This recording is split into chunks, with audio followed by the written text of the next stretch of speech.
So if you really want something good for our children's, then our children's children, then it means that we all need to come together and ask the necessary questions, some of which lies in the agricultural sector, the history, the what we call it political governance, and a lot more. And that is what we do here on every Friday from 4 to 5 p.m.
Yes, do you think we can achieve long-term economic growth by relying on aid?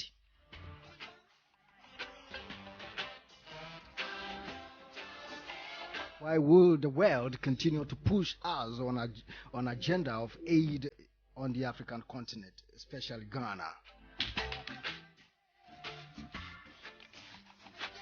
In recent times, China has moved over 300 million people out of poverty over the 30 years of rectification of the economy.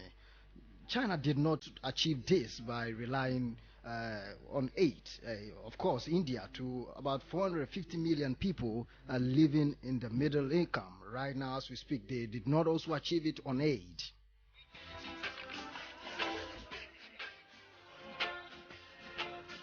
Summing these two populations who are living in a better condition can even make up for the African population, that is the African continent population, which is about 850 million.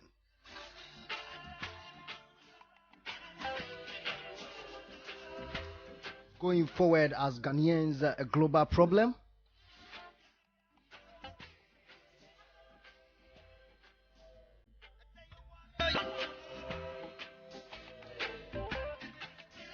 Do you think aid has contributed to the dysfunctionality of our government? Yes, that is African government.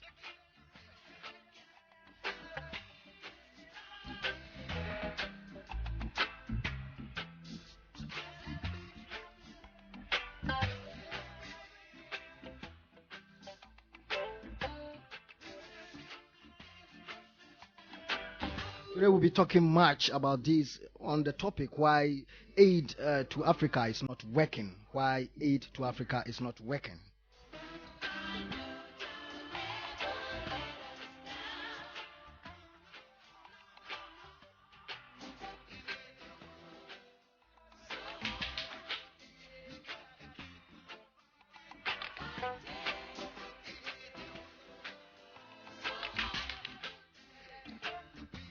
Yes, we'll be listening to a lecture by Dambisa Moyo. She is a Zambian and as a global economist and an author. She has an MBA and the degree is quite long. She studied in the Harvard, United States of America. And she thinks that there's something we can do about AIDS in Africa. It's not in terms of charity. It's not in terms of disaster, but it's to our government. If you vote for president, if you vote for our leaders only to end up going in for AIDS, then we need not to vote for them. We probably have to look up to those who have been giving them the AIDS.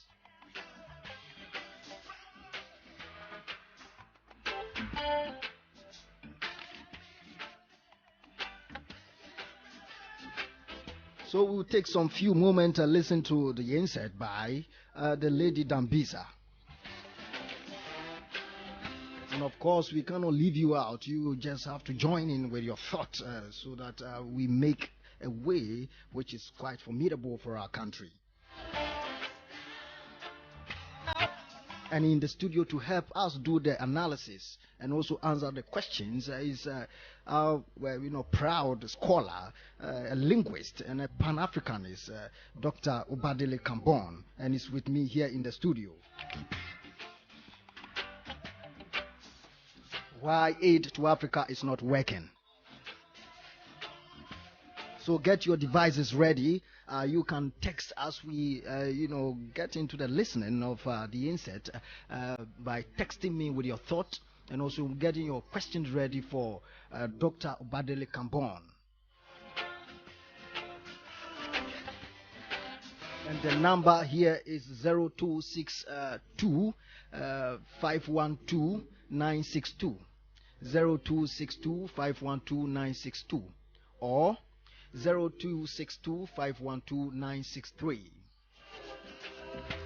or 0262 512 963.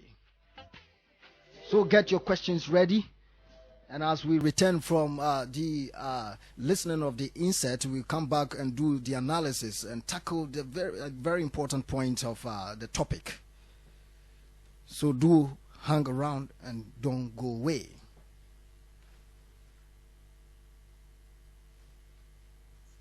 We know that there is not a single country on earth today, anywhere, in North America, South America, Asia, Europe, anywhere on earth, that has achieved long-term economic growth and has meaningfully reduced poverty by relying on aid.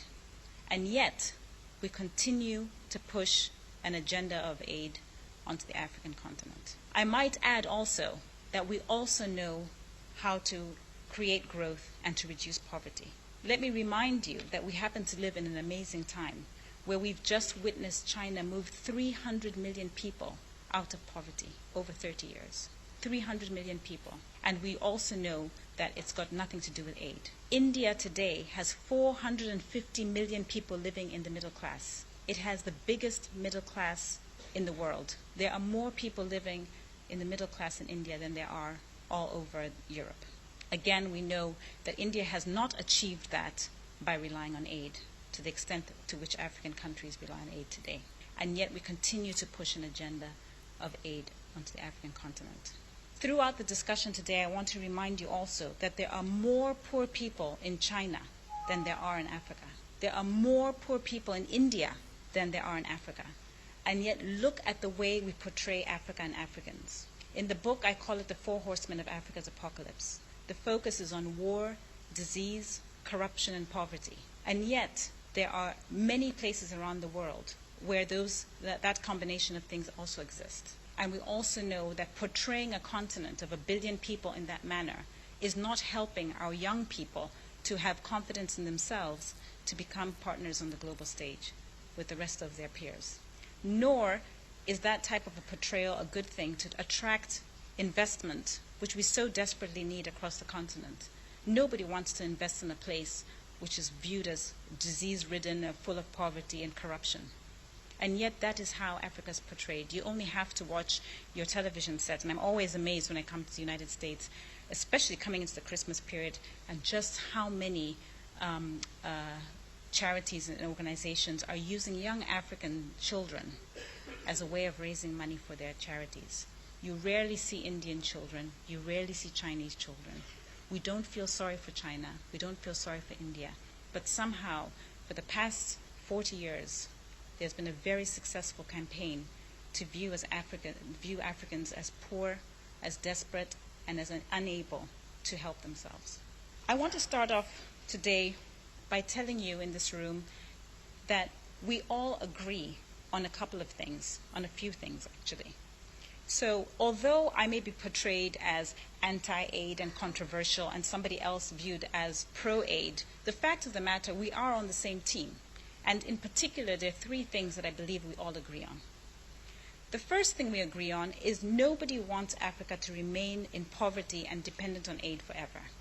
I think we all wish for a time when Africa and Africans will be equal partners on the global stage. By the way, I always give people the option. If people feel like they want to see Africa remain in poverty, you're welcome to put your hand up and stop me there.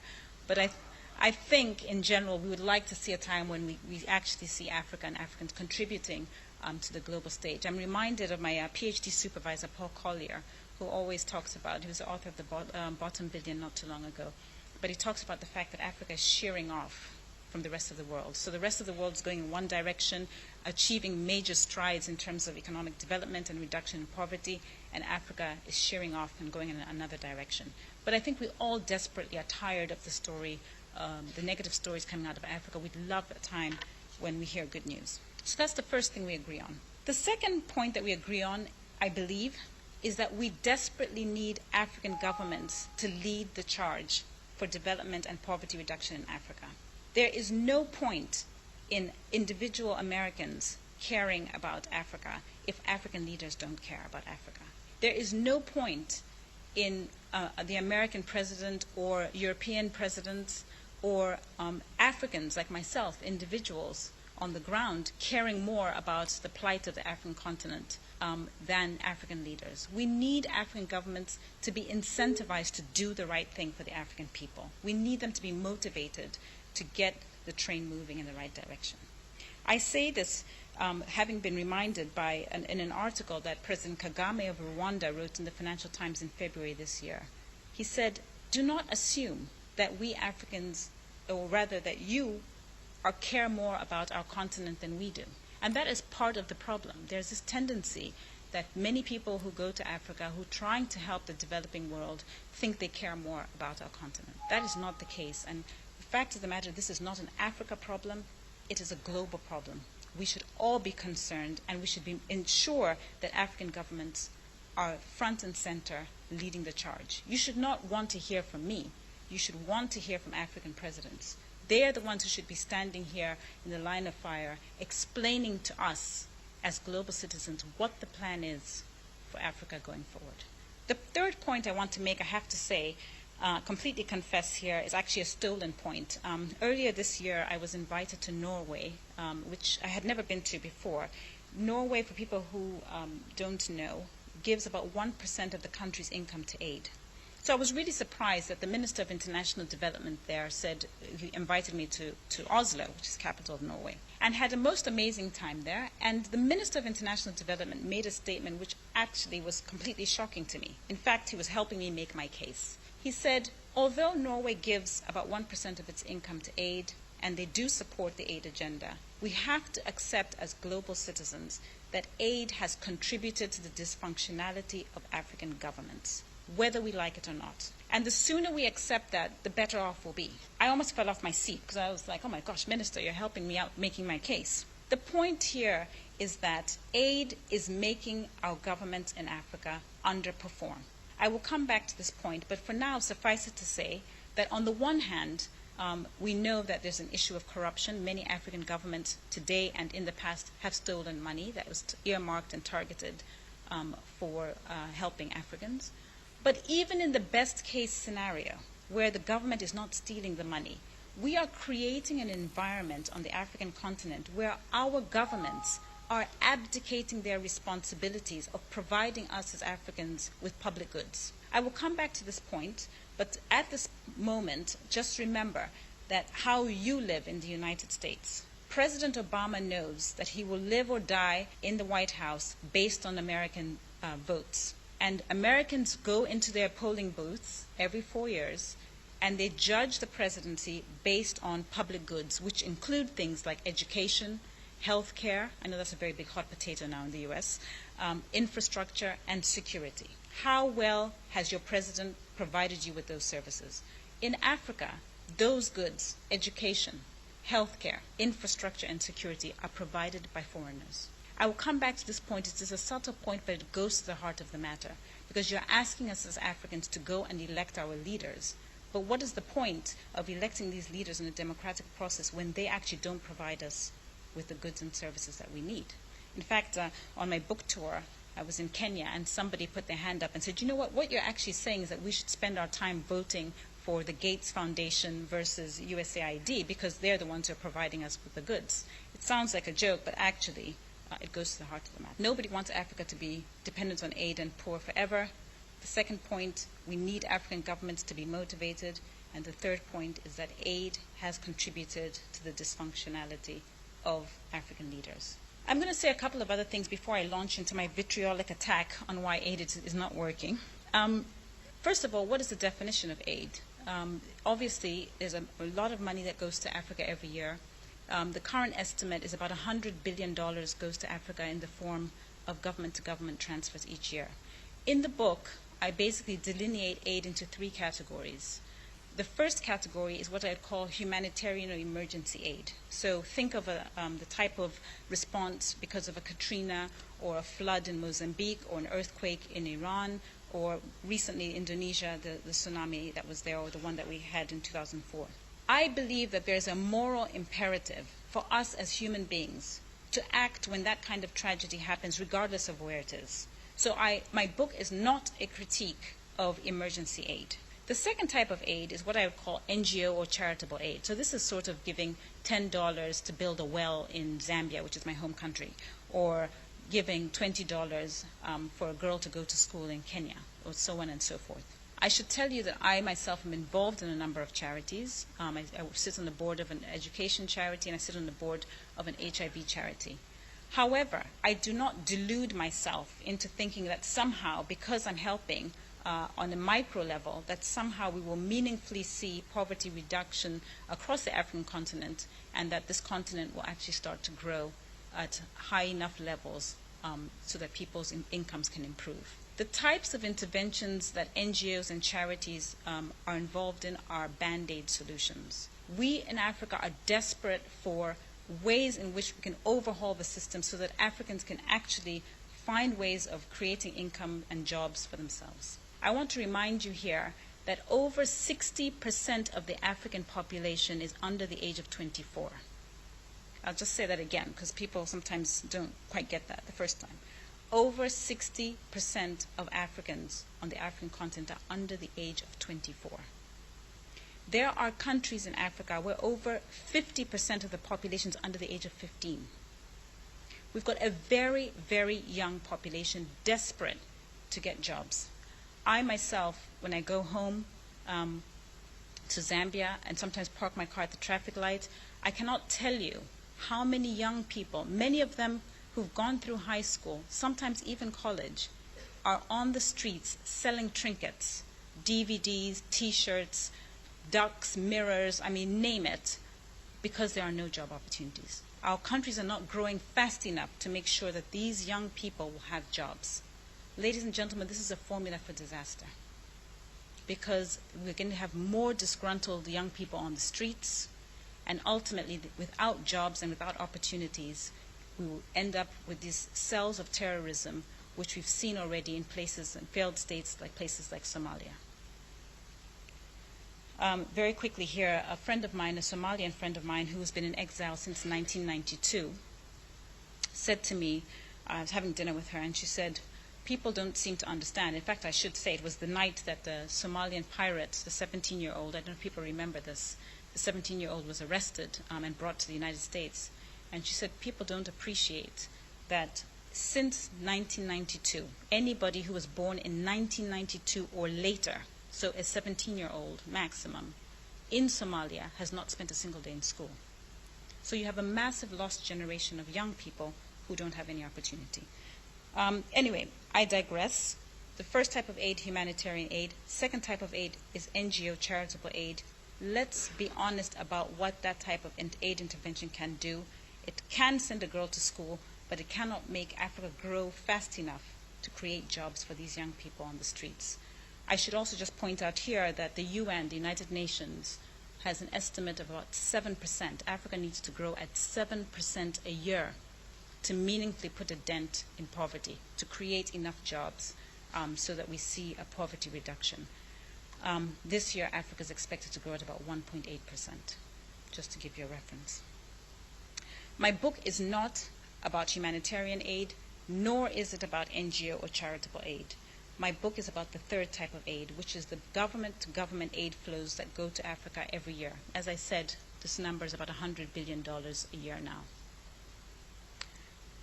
It is this type of aid which has been going on for the last 60 years. There's about $1 trillion of that type of aid that has gone to Africa.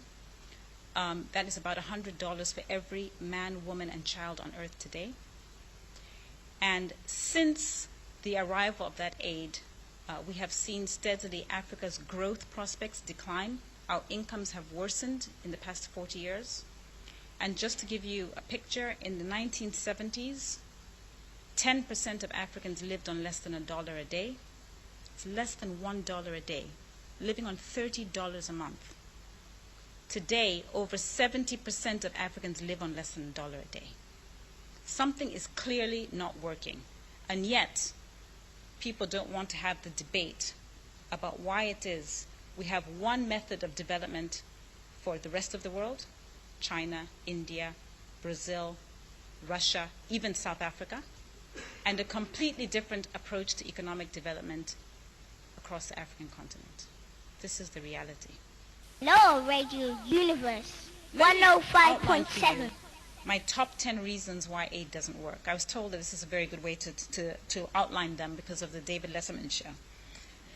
And then I changed my mind and I thought, you know, if I give them all 10 reasons, nobody's going to go out and buy the book. So I'm going to just give you a little teaser here, and we can talk a little bit about it during the Q&A. The first reason why aid is not working, and by the way, this is a great intention. We want to help. Isn't this a good idea to give money to actually help?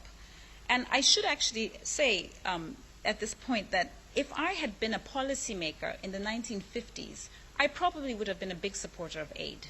We had just come out of the Marshall Plan, post-World War II. The Marshall Plan was $100 billion of money that was sent from the United States to European countries to help in reconstruction of those countries. If I had been there, having seen the results, I probably would have been one of the biggest supporters of aid. Remember, ladies and gentlemen, that the idea of aid transfers at that time was very simple. We're going to give aid, and aid is going to lead to investment, and investment will lead to growth, and with growth, we'll have a reduction in poverty. Very simple. But what we have actually seen 40, 50 years later is that while aid has increased over time, we have seen growth go down, and as I outlined for you earlier, we've seen poverty statistics increase. AIDS have increased over time. That is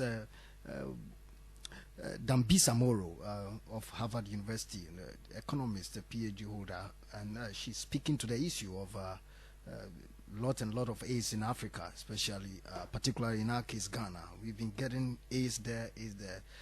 Before we come in-house to the studio, let me give you the statistics. The latest value for net official development assistance and official aid received in Ghana was between 1.8 billion as of 2011 over the past 51 years.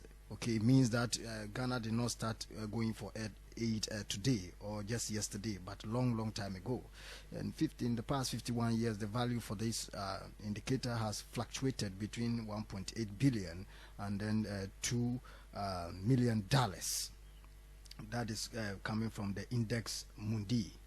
Yes, controversies about aid effectiveness date back decades, and although attempts have been made in the past to address this issue, this has not yielded the desired result. A recent review of the aid management system was in March 2005 when over 100 ministers, head of agencies, and senior officials from 90 countries met in the French capital and agreed on a substantial reorientation of international aid dubbed the Paris Declaration on Aid Effectiveness.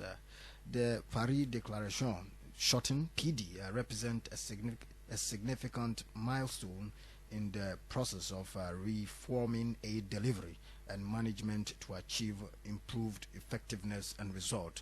So we have a lot more of that, and then when you look at even some other areas where there's been a significant improvement of poverty reduction, their population, it's even greater than Ghana's. And so there's something that we can do about it. How are we going to do about it? And what have we in mind to even correct this problem that we have? You can join me on the phone line 0262 512 962 0262 512 962 or 0262 512 963 0262 512 963, our old phone lines. And I mean, Dr. Kambon is here, and you can ask him all questions that you have, so that at the end of the day we'll be able to see where we want to see our country in the next 50 years. Maybe probably we might have died and gone or so. So let us think good about our country. In studio, so back in house. Good evening to you, Dr. Kambon. Welcome to the studios of Radio Univers 105.7. Thank you very much. If we can't hear you well, Doc. All right, thank you very much. Can you hear me now? Yes, I think it's better now. Okay, wonderful. Yes, I know you can speak to Yeti saying. Yes, he has come out with even 3 books and other languages, Yoruba, and I believe very soon he will come out with Ewe language too, book on it. Yes, that is a hard task to deal with. Yes, Doc, we all listen to what the lady was saying. That is Dambisa Moyo, why aid to Africa is not working. What is your version or rendition to her claims? Yeah, I thought it was a very interesting talk, and the main thing that I came away from it with, I haven't heard it before, was she was going into why aid is not working. But I would ask the question, is it actually not working, or is it actually doing exactly what it was set up to do? There's a quote by Neely Fuller, who works very extensively on racism and white supremacy. And he has a very appropriate quote that I think is very poignant. He says, if you don't understand the system of white supremacy, what it is and how it works, everything else you think you understand will only confuse you. And while Dr. Dambisa Moyo seems very intelligent, very articulate, I think that she doesn't understand the system of white supremacy, so it confuses her. She thinks it's not working, as opposed to seeing that, yes, it is working to do exactly what it was intended to do. Maybe what she means by that is that it is not helping to deal with it. I'm very clear on what she means, but I would like to just put it in context. The oldest book in the history of humanity is called The Instructions of Ptahhotep. It was written here in Africa by a vizier under Djedkare Isesi, a ruler of ancient Kemet, what we know nowadays as ancient Egypt. And he had a quote where he would say in this book, "He who is controlled by his belly belongs to the enemy." Also translated as, "He who obeys his stomach belongs to the enemy." Now you can find that text, this oldest book, in the Papyrus Priests in the Louvre. So now imagine an African who has never even heard that writing originated in Africa, much less has read the Instructions of Ptahhotep, versus a European who has stolen that text, put it in the Louvre, and has read that text, and knows that very key statement, "One who is controlled by his belly belongs to the enemy." Well, then that person has a very decided advantage over you. But this isn't something that you would have necessarily had to have read that specific text, because even more recently, Thomas Sankara put it, "He who feeds you controls you." There's a proverb in Chi, "Who did feed you someone na wanonyedin," which translates to, if you eat in the houses of 30 different people, then you have to compromise your stand. You can't speak up on whatever the issue is because you're dependent on this one and this one and this one and this one. So again, if you don't understand, she said several times that nobody wants Africa to stay in aid forever, right? And I think that this is very incorrect, because if you look at several different texts, one is called Lords of Poverty, written in 1989 by Graham Hancock, and the full text is Lords of Poverty, the Power, Prestige, and Corruption of the International Aid Business, that some have referred to it as the white savior industrial complex, but it's extremely lucrative, to the tune of $400 billion plus per year. And in that text, it was actually a political scientist who also lives in Ghana who originally recommended that text to me. If you read the text, it talks about how these aid organizations will go out to the field for photo opportunities, where they'll take pictures with, children with distended bellies and flies around their heads. And I remember growing up seeing those images of Ethiopia. I'm traveling to Ethiopia on Sunday, and and then it would say how they would come back to the Hilton and have Texas barbecue night. That you see them in these Range Rovers, you see them in all of these 4x4s. Now imagine, I want to give you a quote from an alternative source, not necessarily a scholarly source. There's a song by Dead Prez. It's a group out of the U.S. And they have a song called Fear Not the Revolution, on Revolutionary but Gangsta Grill's album. And they say something that's very, very important for us to understand. They say, this is Stickman. He says, they manufacture disease, create sickness, then they rent you a cure for the symptoms. To them it's just business. I'll repeat that because it may have gone over the heads of some people. They manufacture disease, create sickness, then they rent you the cure for the symptoms. To them it's just business. So imagine I have a system where I create the problem, and then I'm the one who sells you a cure just for the symptoms to that problem. So we can see this, in various aspects. So, for example, they have this USDA, FDA food pyramid in the U.S., where they say this is what you should eat. All these beef and all this, milk, whatever. Despite the fact African people are lactose intolerant, so forth and so on. So the food industry is very much tied in with the pharmaceutical industry, because once you get sick, now they're selling you a cure just for the symptoms. So they have created a cycle. So a very vicious cycle. So, to say no one wants Africa to stay in aid forever, imagine if there was no aid, how many people would be out of jobs? This is an industry. Every NGO would be out of business. This is billions upon billions upon billions, going into trillion, going back to aid first starting, right? So I think that those people who have billions and billions invested yearly, they would have a problem with it ever actually stopping. And it's sort of like how we talk about crime in the U.S. as well, that the prison industrial complex is another example of this exact same thing. So I want to draw the parallels before I come back to aid specifically. But let's look at crime, right? How many people are in business because of crime? The judges, the police officers, the bail bondsmen. Imagine if there was no more crime, that the United States would collapse overnight because all of the money would dry up. You would have so much, change based on that. And I was also shocked that, coming out of Zambia, about a month or so ago, I looked at a documentary, Stealing Africa, Why Poverty? And in that, it was talking about how...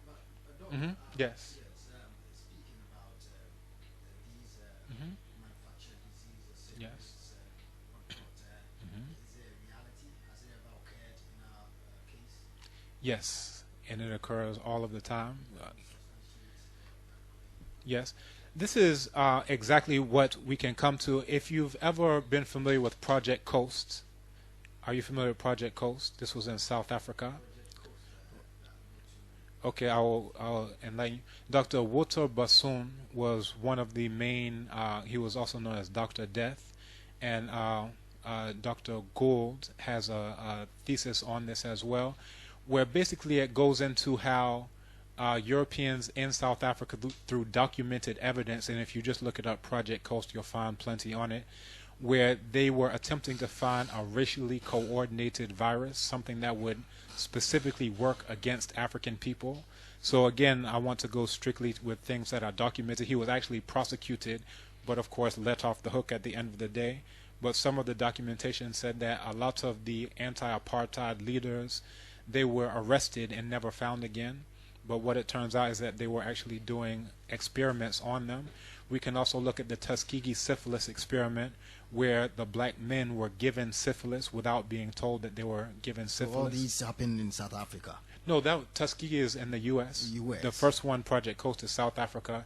Now I'm going to give you a U.S. example called the Tuskegee syphilis experiment, where these black people were injected with syphilis. Okay. And, there are other examples as well. But, I'm making an analogy between aid and the disease. So let's say if you have a case where I am advising you to take all of these foods, for example, that I know will create sickness, right? Okay. So now all I have to do is just keep giving you pills that will never treat the source of it, because the source is your own diet, right? Okay. But over time, I'm getting rich by your slow demising process. Okay. I don't want you to die very quickly, because I have a very vested interest in ensuring that you stay sick and you keep giving me money. Okay, that's Doc was trying to substantiate the claim that the givers of these aids do manufacture sickness and diseases such that they will have their vested interests served all the time. Yes, so listeners, if you just join us, you have been listening to lecturer on Radio Univers 105.7 with me, Hayford Yɛboa, and I'm in the studio with Dr. Obadele Kambon, a linguist and a Pan-Africanist. The topic we're dealing with is why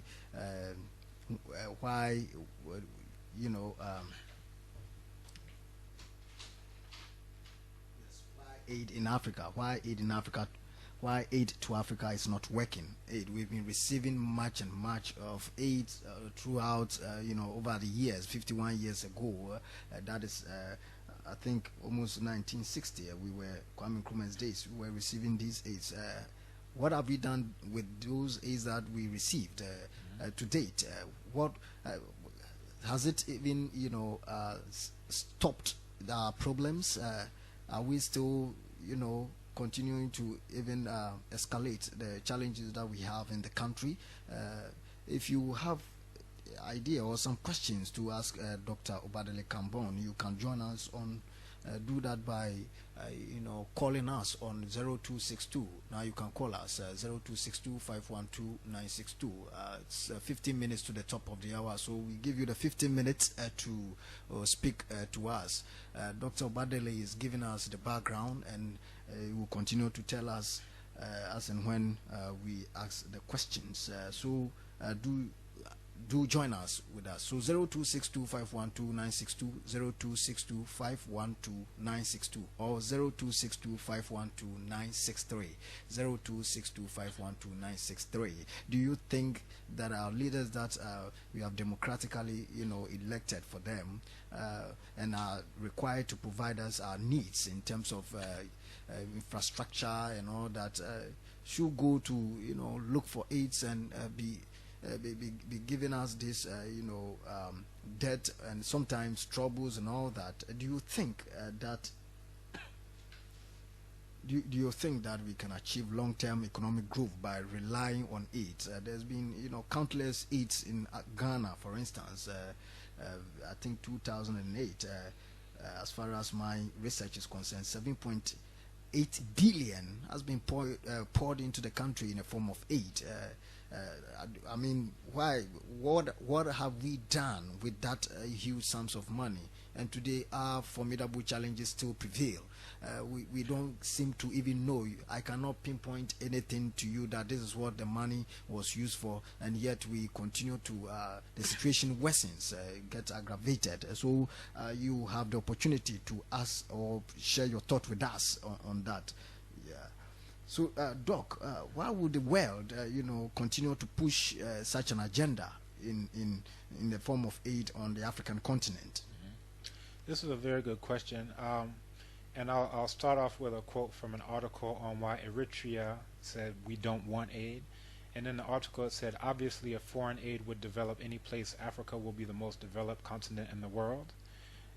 So this is something that's very appropriate to what we're talking about. And again, I want to challenge the idea that aid doesn't work in the sense that it does exactly what it's supposed to do. When you're saying it's not developing you, it's not supposed to develop you. That another quote from the same article was that the mission of the fisherman is not to feed the fish. So you'll say he'll put a worm on a hook or whatever. His mission is not to actually feed the fish. And if the fish doesn't understand that, it's the fish's problem. If it's free, you are the product. And again, this is what we're getting at. You're saying, why would they keep pushing aid even though they know that it won't help you or whatever? And this was actually stated in an IMF report that actually said that, that aid alone will not develop Africa. That's, their admission. Of course, it's not meant to actually develop Africa. It's meant to get you exactly where you are right now. So again, just to simply answer the question of why would they keep doing it even though we're seeing this, is because it's quite profitable. And it's meant to be profitable. It's sort of like welfare, white welfare on a global scale.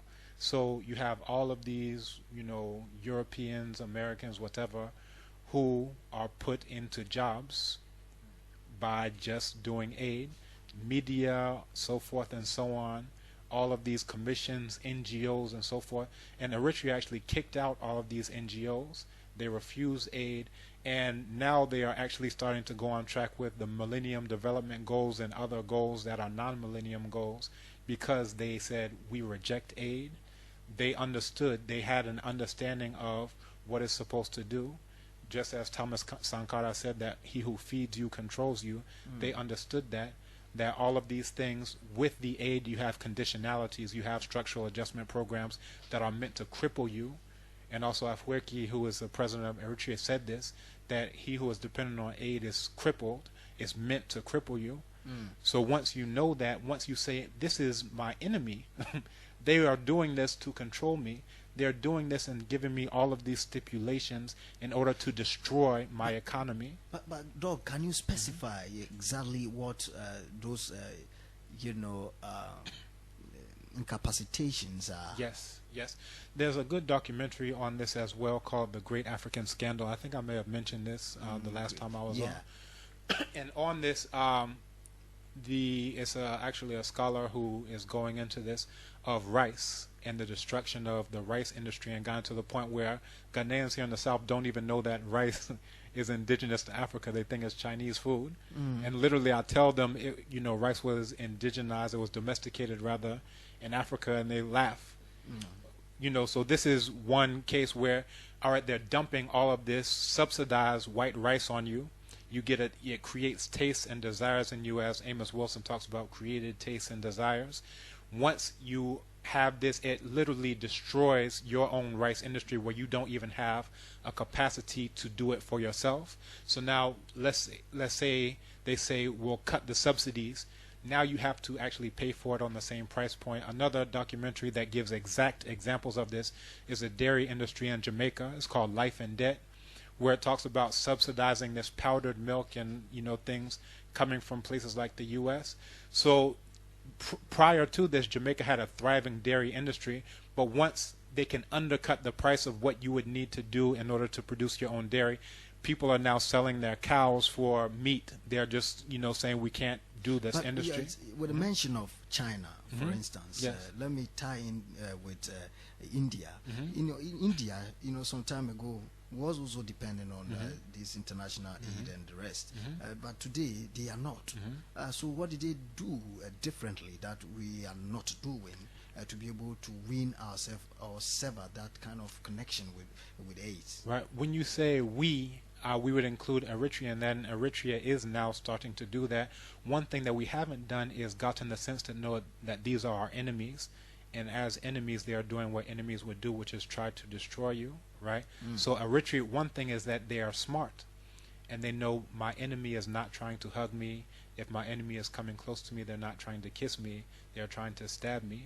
So China is under no illusion that the West, Europe, America is their friend, right? India is not under the illusion. The only one who is under this spell and illusion is Africans who think, oh, aid is designed to help me. So again, to go back to the original quote that I shared, that if you don't understand the system of white supremacy, what it is and how it works, everything else you think you understand will only confuse you. I can give you more statistics and facts and quotes all day, but if you don't understand that one simple thing, that you have an enemy and this is it, everything else will not make sense to you. Just as, Dambisa Moyo. But can our government do without AIDS? Yes. And as a matter of fact, if they want to not be destroyed, then they will have to do without aid, right? But now let's even look at Thomas Sankara's example, when he said we're not going to pay off the debt, so-called debt that we owe them, and that we don't want aid. What happened? He was killed and cut up into tiny parts and put into an unmarked grave until eventually it was marked, and now it's in a landfill. Literally, that's where his grave is. Well, we can see an example of how we know that that's the solution, because when you are doing what's correct, your enemies will kill you immediately. When you're doing what's incorrect, then you will be able to sit on seat for 30, 40 years. But in Ghana, there was once a death repudiation by one of the military leaders. That's Kambon. Right. Yeah, but he wasn't killed. Yes. Well, was he able to carry out his entire plan? Operation Feed Yourself, was he able to carry those out? Right? It fizzled out along the line. It fizzled out along the line. But we can see examples of when people are actually trying to do this and trying to implement this over time. We can even look at Mugabe, going to self-reliance, going to say African people, we should do our own thing. And we can even look at Eritrea right now. They've undergone sanctions. This lets us know that they're doing the right thing, because as soon as they start doing what's intelligent for them, the US, the UK, and the UN, who they control, they will all come down with sanctions and blockades and all of these different types of things. But don't you think that if these people, that the citizenry, are not, cushioned with these sort of aids coming from the West and the rest, they will have it tough in the country? You would think so, but one of the findings is that aid actually promotes corruption, which is intended to do, right? As opposed to self-reliance, which would promote, transparency, and clarity of government, austerity, all of these things, because you're dependent on yourself. But aid is, again, doing exactly what it is designed to do. So when we talk about corruption, there's no place more corrupt than the lobbyists in Washington who give, all right, I belong to this industry, I'll put $1 billion, they call it pork barrel legislation, where you can just spend billions and billions on a road to nowhere, a bridge to nowhere, right? That is very corrupt. But again, we don't talk about this type of thing. We talk about here, but it's known very clearly that this aid is designed for what? Corruption. It's designed never to filter down to the actual poor, right? So this is, you're getting the results. It's, again, I would challenge to say it's not working. It's doing what it is designed to do. The enemies of Africa are very clear.